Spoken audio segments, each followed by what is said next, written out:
الحمد لله رب العالمين والصلاة والسلام على رسوله الكريم اما بعد. محترم حضرات، ماہ رمضان میں لوگوں کے اندر کچھ مختلف کیفیت بھی پائی جاتی ہے. تمام لوگوں میں نہیں بلکہ بعض لوگوں میں، اور یہ کیفیت تکلیف دہ کیفیت ہے. یعنی ایک ایمان والا شخص جو ایمان کے تقاضوں کو پورا کرتا ہے، یقیناً اگر وہ کسی دوسرے ایمان والے کو اس مختلف کیفیت میں دیکھے تو اسے تکلیف پہنچے گی. کہنے کا مقصد ادھر یہ ہے کہ جب رمضان کی آمد ہوتی ہے، رمضان ایک ایمان والے کو، مسلمان کو حاصل ہوتا ہے، تو بہت ہی محنت اور بہت ہی شوق اور جذبے سے رمضان کا استقبال کرتا ہے، اور رمضان کی شروع ایام میں، ابتدائی ایام میں نیک اعمال کرنے میں خوب زیادہ محنت بھی کرتا ہے. لیکن اس کی کیفیت بدلتی ہے جیسے جیسے رمضان آگے بڑھتا جاتا ہے. یعنی جس جذبے اور جس شوق سے اور جس ہمت اور جس محنت سے رمضان شروع کیا تھا، جیسے جیسے رمضان آگے بڑھتا جائے ویسے ہی کیا ہے، اس کے اندر کمی آتی جاتی ہے. ایک قسم کی سستی، کاہلی کا شکار ہوتا ہے. ایسا ہونا انسان کے لیے، ایک ایمان والے کے لیے خیر نہیں ہے، بلکہ یہ اس کے لیے باعث نقصان ہے. اور اس کی وجہ یہی ہو سکتی ہے کہ انسان کا رشتہ اللہ سے مضبوط نہیں. اس کی وجہ یہی ہو سکتی ہے کہ انسان دنیا میں بہت ہی زیادہ مشغول ہے. اور اس کی وجہ یہی ہو سکتی ہے کہ انسان بروں کی صحبت میں ہے. ایسے لوگ جو نیکی کے معاملے میں، اطاعت الہی کے معاملے میں ابھارنے کے بجائے، کھینچنے کے بجائے برائیوں کی طرف لے جاتے ہوں، تو بری صحبت کا یہ اثر ہو سکتا ہے.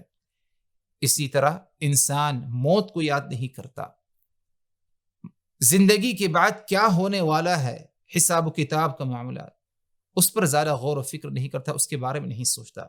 یہی ساری وجوہات ہو سکتی ہیں کہ انسان ماہ رمضان میں بالخصوص جس شوق اور جس جذبے، جس ہمت کے ساتھ رمضان کے ابتدائی ایام گزارتا ہے، رمضان کا درمیانی جو وقت ہے یا رمضان کا آخری حصے میں وہ ہمت اور وہ شوق انسان کے اندر نہیں پائی جاتی. یہی ساری وجوہات ہو سکتی ہیں جن کا ذکر کیا گیا. اسی لیے ضرورت اس بات کی ہے حضرات کہ ہر ایمان والا جس ہمت، جس شوق اور جس جذبے کے ساتھ، جس ہمت کے ساتھ، جس جد و جہد، جود و سخاوت کے ساتھ رمضان شروع کیا، اس سے زیادہ ہی ہمت و شوق، جذبات کے ساتھ رمضان کا اختتام اسے جو ہے کرنا چاہیے.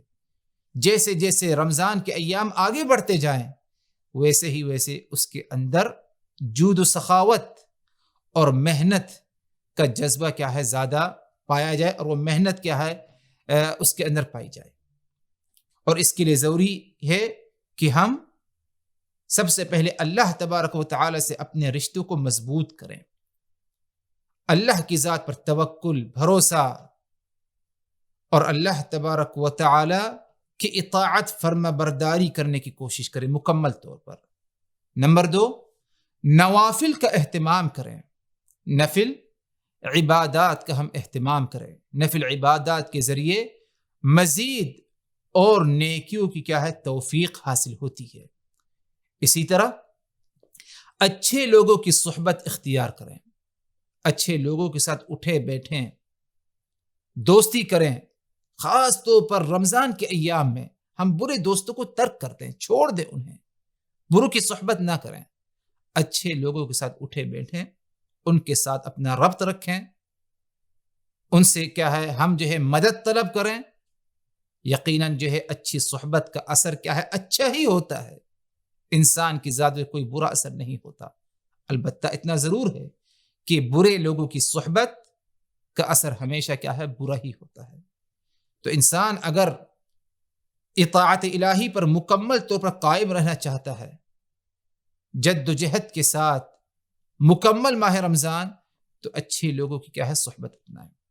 اسی طرح نمبر 4، ان کتابوں کا مطالعہ کریں جن میں سلف صالحین کے ایام کا، ان کی زندگی کا ذکر ہے، ان کی مثالیں بیان کی گئی ہیں کہ کس طرح ماہ رمضان میں محنت اور جد و جہد، جود و سخاوت کے ساتھ کیا ہے؟ پیش آیا کرتے تھے، تاکہ ہمارے اندر بھی کیا ہے؟ جذبہ ہمیشہ ابھرا رہے اور شوق کے ساتھ ہم کیا ہے؟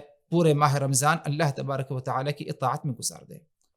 اور ایک اور عمل جس کو ہمیں اپنانا ہے تاکہ ہم سستی کاہلی سے ہمیشہ کیا ہے؟ محفوظ رہیں، وہ یہ کہ اللہ تبارک و تعالیٰ سے دعا کریں کہ اللہ تو ہمیں اپنی اطاعت پر قائم رہنا، استقامت کی ہمیں کیا ہے؟ توفیق دے، مکمل رمضان ہمیں خوب زیادہ محنت کرنے کی توفیق دے، اور بعد رمضان بھی ہمیں اس دین پر اور احکام پر، اوامر پر، اطاعت الہی پر قائم رہنے کی توفیق دے۔ اس لیے رسول اللہ صلی اللہ علیہ وسلم کے بارے میں آتا ہے، جیسے کہ ماں عائشہ رضی اللہ عنہا فرماتی ہیں کہ آپ صلی اللہ علیہ وسلم کثرت سے اللہ تبارک و تعالی سے دعا کیا کرتے تھے، اللہم یا مقلب القلوب ثبت قلبی علی دینک ویا مصرف القلوب صرف قلبی علی طاعتک۔ اے مقلب القلوب، دلوں کا پھیرنے والا، دلوں کا پلٹنے والا، میرے دل کو اپنے دین پر، دین اسلام پر قائم رکھ۔ اور اے مصرف القلوب، دلوں کا پھیرنے والا، میرے دل کو صرف قلبی علی طاعتک، میرے دل کو اپنی اطاعت پر اور اپنی فرما برداری پر جو ہے میرے دل کو قائم رکھ، میری اس کی طرف کیا ہے؟ رہنمائی فرما۔ تو یہ چند امور ہیں جن کو اپنانے سے امید ہے انشاءاللہ ماہ رمضان جس طرح آپ نے اس کی ابتدا کی، اسی طرح باذن اللہ مزید ترقی کے ساتھ اس کا کیا ہے؟ اختتام بھی ہوگا۔ والسلام علیکم ورحمۃ اللہ وبرکاتہ۔